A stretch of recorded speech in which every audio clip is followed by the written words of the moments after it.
Welcome to Real Estate Hot Wired. Maggie Rose March will be your host today. She is an informed voice for the novice investor, a voice of reason for the seasoned investor. And we'll be right back. Hi, I'm Maggie Rose March, and this is Real Estate Hot Wire. Today we are talking with Peter West about buy and hold strategy. Peter is a consummate professional, and he is no stranger to this business. Peter has worked in residential, commercial, appraisal, land, new home sales, and he has also worked as a mortgage originator.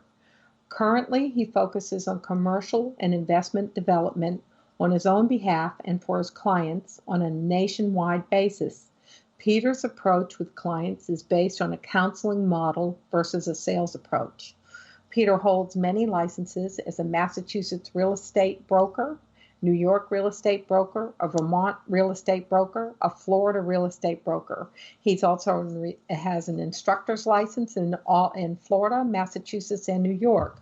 He has many professional designations and certifications, including the Certified Residential Specialist, a graduate of the Real Estate Institute, and the Society of Exchange Counselors. He received in 2007, he was inducted into the Buyer's Agent Hall of Fame. And in 2020, which was very recent, Jack Hunt Excellent in Education Award from the Society of Exchange Counselors. Peter, welcome to the show. It's good to have you back on Real Estate Hot Wired. I'm glad to be back. Thanks for having me again, Maggie. Well, I'm excited about today's show because I know we can change some people's lives today with some of the information we'll be sharing about investigating buy and hold strategies for investors. And I said strategies because everybody thinks that buy and hold is the strategy, but there are different strategies.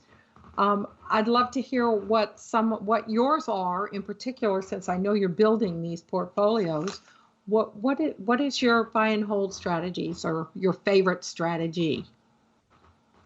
I believe that a buy and hold. I mean, there's a couple kinds of investments. There's short-term investments and there's long-term investments, and the real question comes down when you're speaking individually and counseling the client, like I always do, is to figure out what their goals are. I mean, what are their goals? Some investors are flippers. Somebody that buys a house or a property and redoes it and hopefully sells it for a profit. And typically that's in a 3, 6, 9, 12 month situation. I firmly am a believer, and I do both. But when you're buying a multifamily project, an industrial building, and an office building, I totally believe that is a buy and hold strategy for the long run. The advantage of owning commercial and investment real estate, the biggest advantage is what the IRS allows us to do, and that is depreciate the asset, where you take depreciation year after year and offset your gains and your income on your tax returns. If you're doing short-term investing like flipping, that becomes ordinary income taxed at a significantly higher rate. And if you do enough flipping in one year, then you have to realize that you're going to be classified as a dealer and you have that status all along. So I believe in with its market cycles and ups and downs, the longer you hold it, the longer it'll wear the course and you'll have a steadier gain of appreciation. So absolutely. So I think that one of the most important things that I wanted to talk about in terms of the strategy. So just to clarify, I think it's fair to say that a buy and hold real estate strategy is when the real estate investor purchases a rental property with the purpose of holding it, usually for a long term, and the investor can make money on both in the short term and from rental income in the long term, and then also from the property appreciating. And then when you get into that commercial, you also still have the advantage of depreciation as well, and not just depreciation. So that there's many things that come into play to help make real estate a very fluid and healthy investment. Do you think I'm sort of restating what you're stating in a? Yeah, absolutely. I mean, Okay. again, it's an individual thing, but Yeah. you have to remember you make, and this sounds funny, but you make your money on the purchase, not the sale. Yeah. Okay. Yeah. Well, that's where, yes, if you've done it right. Yes, exactly. Exactly. So, exactly. So, and no, I don't have a crystal ball. Some of them have been good, some of them have been okay, and a couple of investments have been disasters. But that's part of it. Real estate investment is not for the inexperienced. It's not for the meek and mild. That's for sure. No, I agree. And I feel bad for people that are going into it 100% in. I admire that spirit, but don't be foolish with your money. Definitely partner up with a good real estate broker or agent and who knows the markets and will have those conversations that define what your objectives are so that you don't make these heartbreaking mistakes. So when we start talking about strategies, when I think of strategies too, I think of the types of property that we might want to own.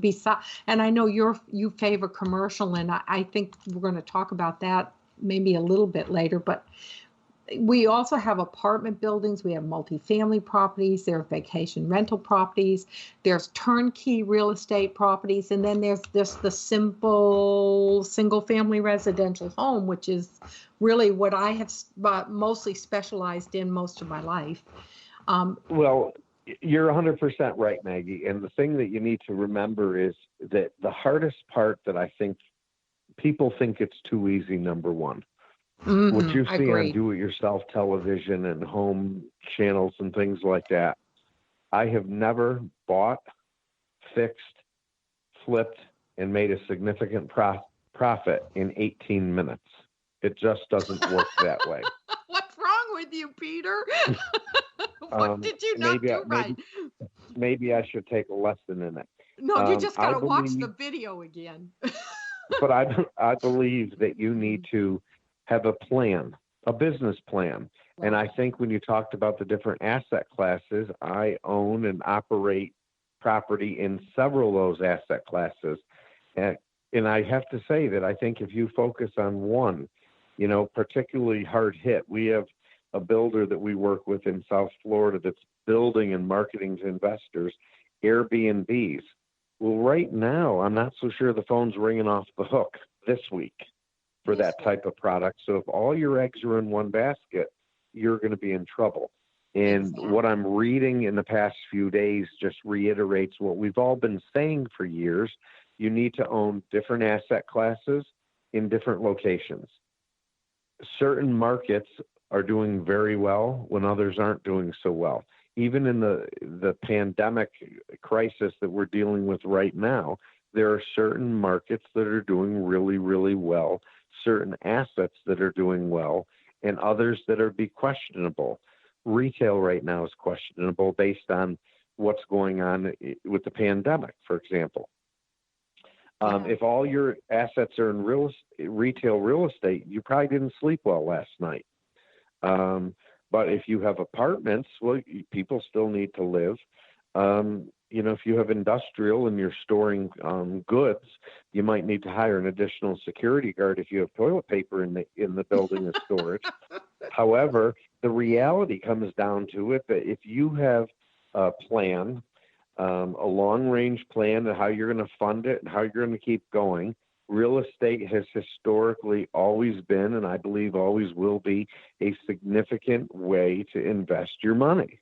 But again, it needs to be a well thought out plan, not something that you just decided to do and you go into it, half baked, if you will.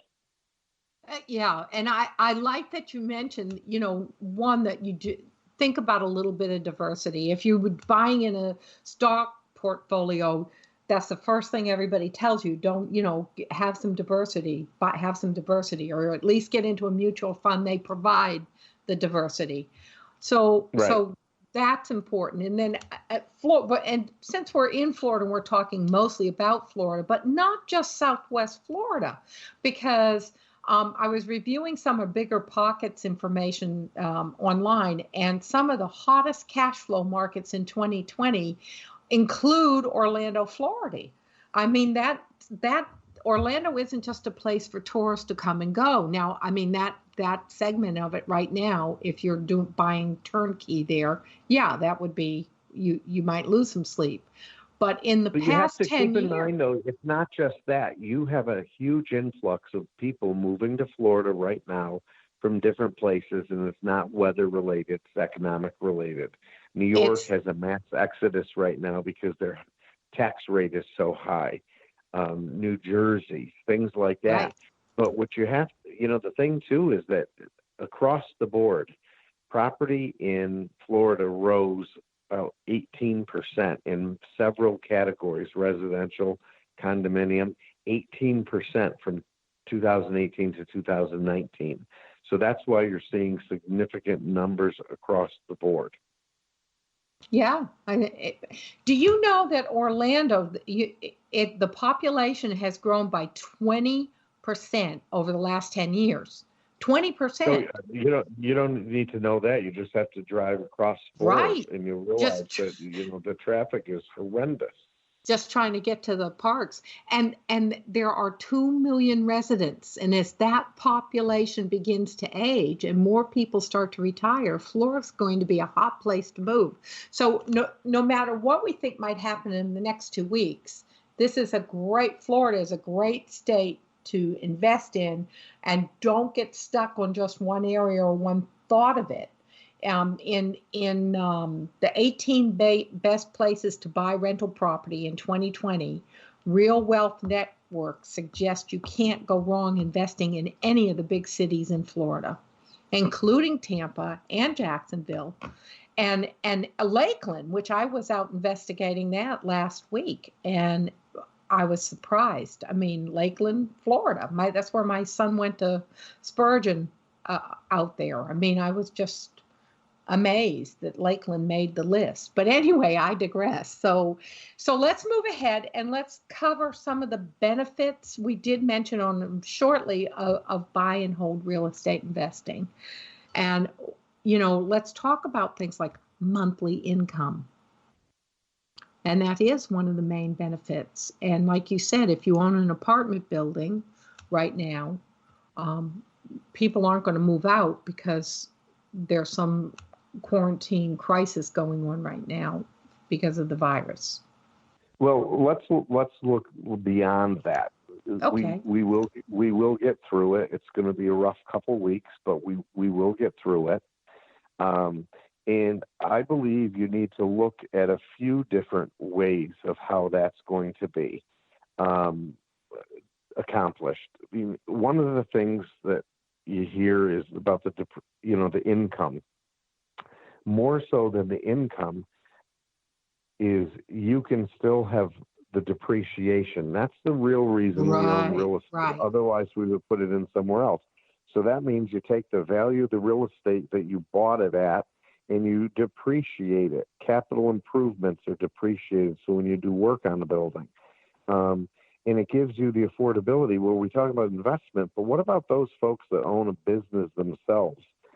The opportunity to own the property that you're in a separate entity so you can depreciate it, and then you have the tax expense of paying your own entity rent is a win-win situation. So doctors, lawyers, dentists, real estate agents, insurance agents, et cetera, car detailers, the list goes on. Instead of leasing, creating an ownership opportunity gives you the opportunity to have additional income and future benefits. The whole goal with this is estate building. whether you're building a stock portfolio, you're buying stamps, you're buying silver, you're buying gold, or you're buying real estate,